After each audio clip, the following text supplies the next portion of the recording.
Voici une astuce pour la navigation dans un document.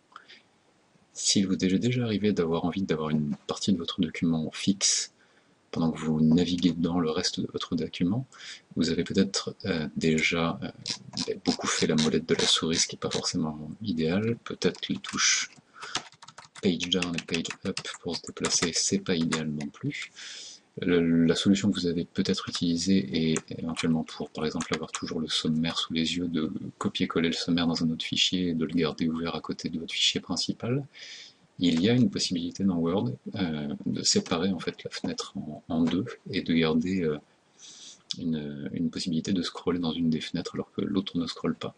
Alors pour cela, il suffit d'aller juste ici, au-dessus du bouton qui fait apparaître la règle, qu'elle soit apparente ou pas, il y a un petit tiret, et si vous cliquez dessus et que vous descendez la barre, vous avez une barre grise en fait, qui quand vous la relâchez, crée deux fenêtres qui se comportent de manière indépendante. L'utilité par exemple ici, ça serait de rester sur le sommaire en haut, et ici, alors vous pouvez ajuster la taille des deux sections de fenêtres, et ici descendre jusqu'à la partie 1.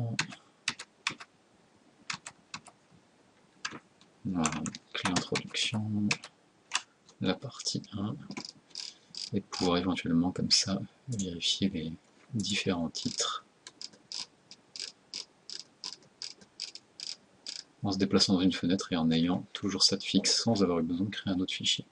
L'autre éventuellement utilité que cela peut avoir, c'est justement de caler quelque chose où il y a des données et de pouvoir éventuellement garder ces données en vue alors que vous êtes en train de vérifier que ces données qui sont reprises plus loin ou plus avant dans le tableau sont correctes. Là, imaginons que le tableau présente des chiffres qui soient récités dans le texte après, ça permet de travailler sur ce texte-là en ayant toujours les chiffres en visuel. Alors ça peut être vraiment très petit, comme par exemple quelque chose qui permettrait de garder de manière fixe les notes de bas de page, ou même un index pendant que vous travaillez sur le texte. Et évidemment, là je suis dans une résolution qui est assez mince si vous avez des écrans qui sont plus hauts, voire des écrans verticaux. Ça permet vraiment de travailler comme ça avec une zone du fichier qui représente des informations que vous voulez avoir toujours sur les yeux, et une autre zone du fichier sur laquelle vous vous déplacez et où vous travaillez.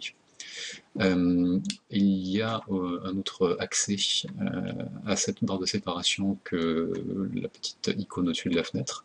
Je vais vous montrer ça dans le menu. Alors déjà, comment enlever la séparation? Il suffit de la tirer de nouveau, de cliquer dessus et de la tirer jusqu'en haut. À ce moment-là, elle disparaît. Et de nouveau, l'icône ici est présente. Si vous voulez le créer grâce au menu, ça se passe dans Affichage, sans surprise, et il y a Fractionner. Si vous cliquez sur fractionner, votre souris est projetée au milieu du document avec cette barre grise, vous avez juste à bouger la souris, je n'appuie pas sur le bouton gauche, et quand vous arrivez à la hauteur à laquelle vous voulez faire la séparation, vous cliquez. Et pour le faire disparaître, pareil, vous pouvez de nouveau tirer ça jusqu'en haut, ou alors vous pouvez annuler le fractionnement. Voilà pour cette astuce de navigation clairement dans un document Word.